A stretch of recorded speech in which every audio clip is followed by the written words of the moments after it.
যে রসুন লাগিয়েছি, রসুনের অবস্থা খুব বেগতিক খারাপ। এই যে আগাছায় পুরা রসুনের যে আইলে রসুন লাগাইছি এটা পুরো খেয়ে ফেলেছে। দেখেন আমি শুরুতে হালকা একটু নিড়িয়েছি, একদম শুরুতে আলে আপনাদেরকে দেখিয়ে নিচ্ছি যে কি অবস্থা। দেখেন পরবর্তীতে আবার দেখাবো।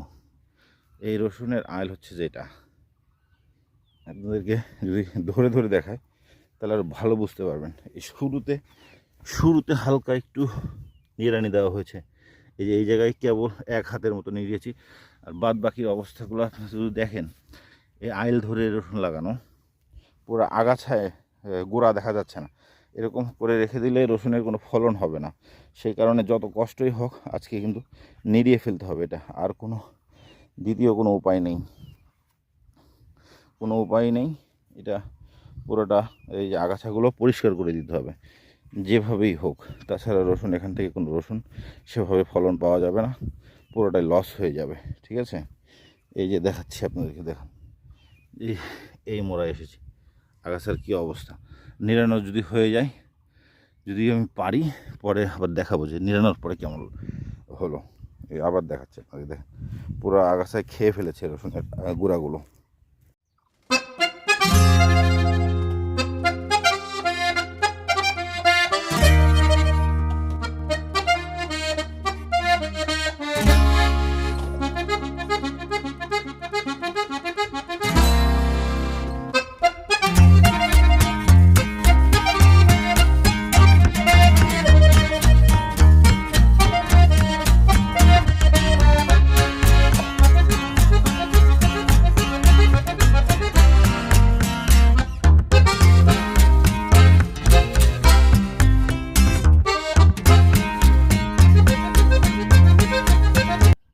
প্রিয় বন্ধুরা, আপনাদেরকে এই ক্ষেতে এসেছি, যে আমার সবজি ক্ষেত। শুরুতেই বলেছিলাম যে আজকে একটা আইলে জমির যে কিনারা দিয়ে রসুন লাগিয়েছিলাম সেটাকে আমি হচ্ছে যে মেরামত করব, আগাছাগুলো পরিষ্কার করে দেব এবং সুন্দরভাবে বেঁধে দেব গোড়াগুলো। তো শেষ পর্যন্ত আমি এই কাজটি, এই যে দীর্ঘ 3-3 ঘন্টা 4 ঘন্টা ধরে কাজ করছি, 3 ঘন্টা 3.5 ঘন্টা হবে। আমি এখনও মাঠে, খুবই টায়ার্ড। তো এই পর্যায়ে আমি আপনাদেরকে দেখাচ্ছি যে কি করলাম, যে এই আলটাল কীভাবে বাঁধলাম সেটা আপনাদেরকে দেখাচ্ছি। আসছিলাম যেভাবে দেখিয়েছিলাম, রসুনের যে আল সেটি খুবই অপরিচ্ছন্ন ছিল এবং কেমন জানি ভাঙা ভাঙা ছিল। এখন আপনাদেরকে দেখাচ্ছি যে চলেন যে আলটা আমি কি করলাম। এই যে দেখতে পাচ্ছেন যে কী করেছি। এই যে শুরুতে আপনাদেরকে দেখিয়েছিলাম যে এক হাতের মতো আগাছা আমি নিড়িয়েছিলাম, পরে আগাছা পরিষ্কার করেছিলাম। এখন হচ্ছে যে পুরোটা এই যে যদি দেখাই, এই দেখেন এই অবস্থায় দেখা। চলেন আপনাদেরকে হেঁটে হেঁটে দেখাচ্ছি যে কি অবস্থায় আমি এটি করলাম।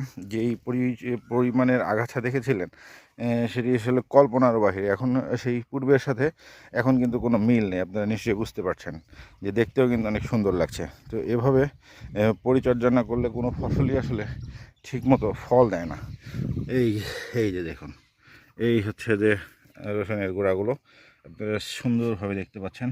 গোড়াতে ড্রেন থেকে মাটি তুলে দিয়েছি, এইভাবে সুন্দরভাবে করে দিয়েছি। আপনাদেরকে আমি যদি দূরে থেকে দেখাই, এই পরিষ্কার করেছি। এই এখন নিশ্চয়ই আগের থেকে দেখতে ভালো লাগছে। আগে রসুনের গোড়াগুলো কিন্তু দেখা যাচ্ছিল না, যে গুঁড়া এত পরিমাণে আগাছা হয়েছিল, গুঁড়াতে কিন্তু দেখা যাচ্ছিল না। এই অবস্থায় পুরা আগাছায় রসুনের গুঁড়াগুলোকে গ্রাস করেছিল। এখন কিন্তু পরিষ্কার দেখা যাচ্ছে, রসুন গাছের গুঁড়াগুলো পরিষ্কার দেখা যাচ্ছে। তো এই যে আজকে দীর্ঘ 3 ঘন্টা 3.5 ঘন্টা পরিশ্রম করে এই কাজটি আজকে করলাম, তো আপনাদের সাথে শেয়ার করলাম। কেমন হয়েছে আমার এই রসুন নিরানা সেটা অবশ্যই জানাতে ভুলবেন না। এই পুরো আইলটা আপনারা দেখতে পাচ্ছেন, জুম করে দেখাচ্ছি। এই শুরু এক মাথা, এই এই এই এই এই এই শেষ মাথা, ওই পারে ধান। এই হচ্ছে যে আমার রসুন নিরানো আজকের।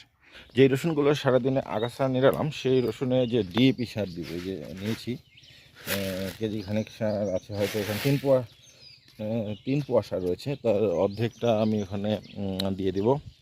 তো সেই রসুনের ভিড়ে যাচ্ছি, যেটি আমি সারাদিন পরিষ্কার করবো। চলেন সার বুনবো আজকে।